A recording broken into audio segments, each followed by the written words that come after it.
ตะกระดูดมาขายกับข้าวค่ะไปดูก่อนนี่ทางไปบ้านกวนบุญ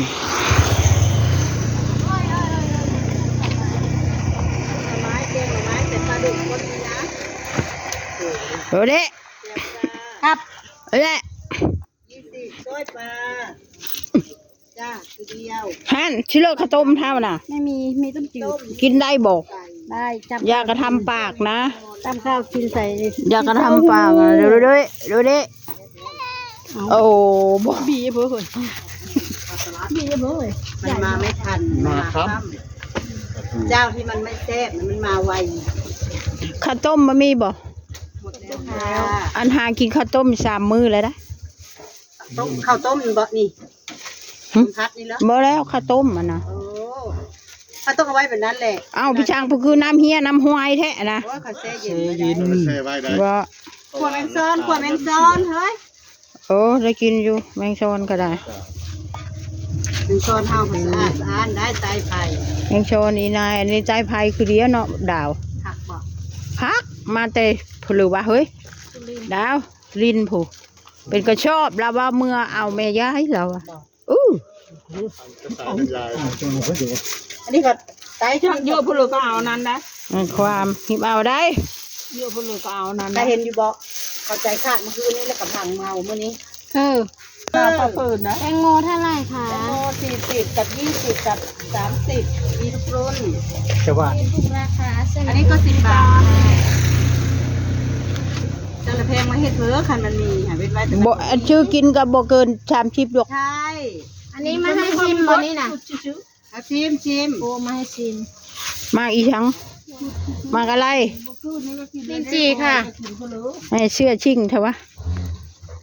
บ้าเท้าแล้วน้องนี่ยังมีชุดเยอะบ่ฮอนชุดอยู่ได้อมอิ่มล่ะ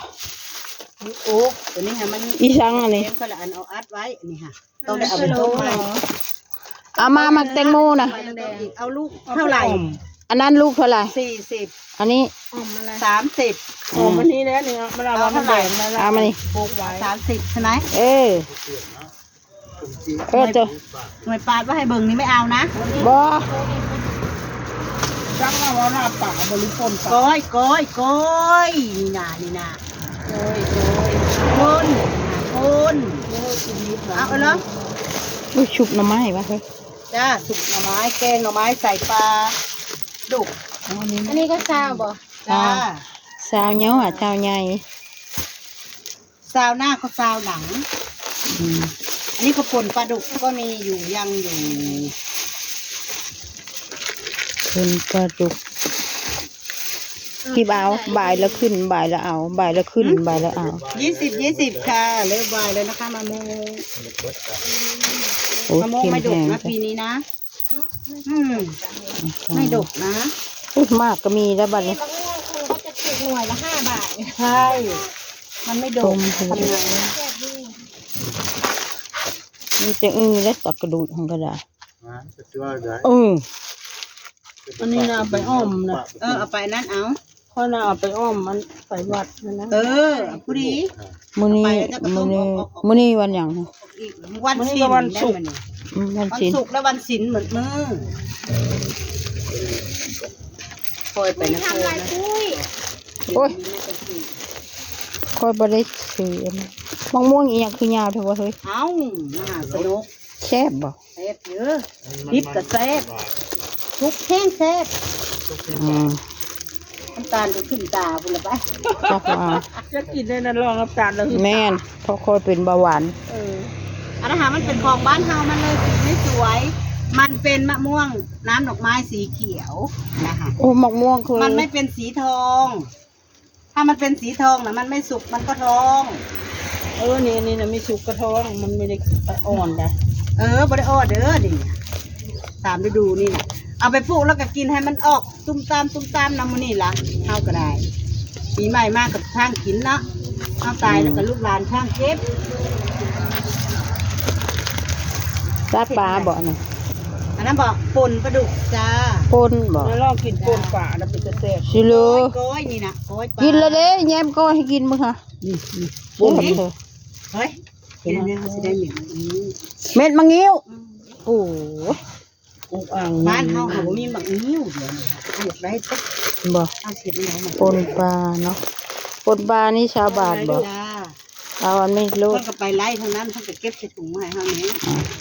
จักนะใช้มั ใน น ท้องโลงค่ะ โอ้ย ลง มันมีได้ป่าอยู่นี่แหละ คงหลูกนะนาหลูก หน้าโลงเจ้าค่ะเพราะเยอะให้อันนี้ ทุกอย่าง เขาเยอะซื้ออยู่จัก20บาทนี่เม็ดมันเขาสิเอาไปปลูกประยุกต์เอาได้ เด็ด บ่ ละงิ้ว บ้านค่อยทำบ่มี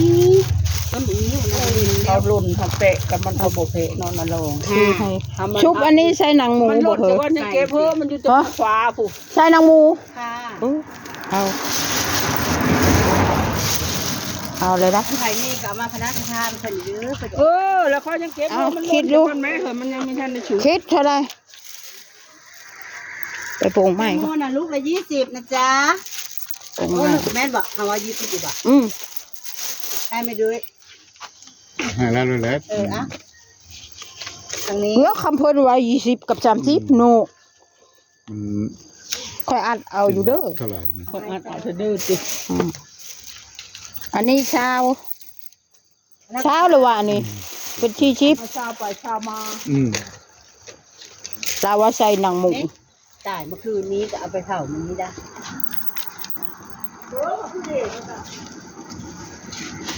บ้าน บดแต่เงิน เอาไว้ที่ก้อนฉาบคืนแล้วแม่เงินแม่ชา แม่ไปสั่งข้าวบัวไว้ละวันชิน แม่นอยู่ มื้อนี้นะกินดับ จ่ายว่า ข้าวบัวนั่นคือบ้านเฮา เดือน4ดับเฮ้ย แล้วก็ออกมือใหม่พร้อมบัดนี้ ออกมือใหม่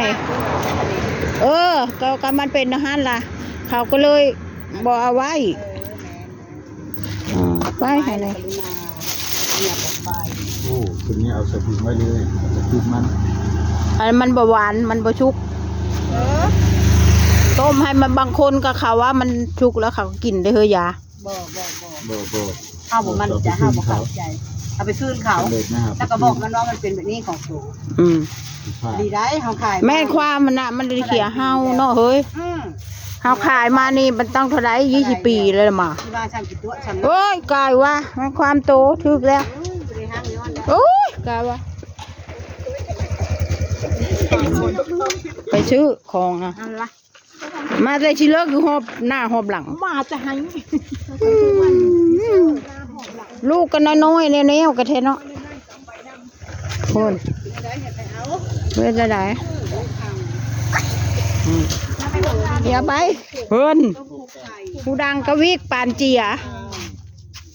ก้อยปลาใหญ่แล้วก็ก้อยเนื้อ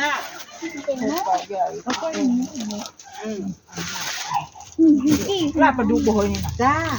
คนแค่คนไม่ดูคนมันก็มีนะจ๊ะ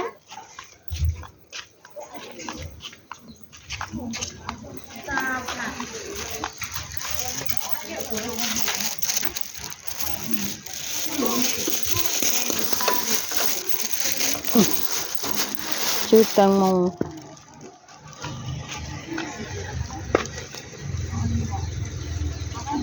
ภูเหล็กไฟ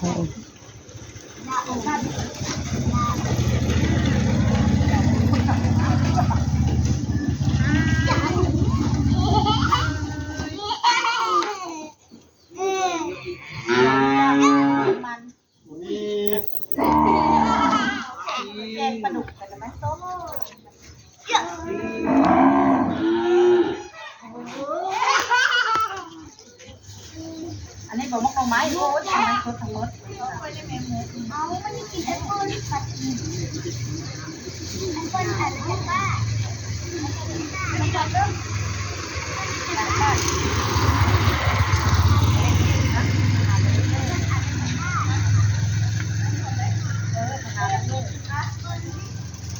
บ้านแม่แหลมบ้านแม่แหลมภู อันลาบปลาดุกก้อยปลาใหญ่ก็มี โอเคค่ะขอจบคลิปแค่นี้นะคะอย่าลืมกดไลค์กดแชร์ตักให้ยายด้วยค่ะ ขอบคุณค่ะ บ๊ายบาย thank you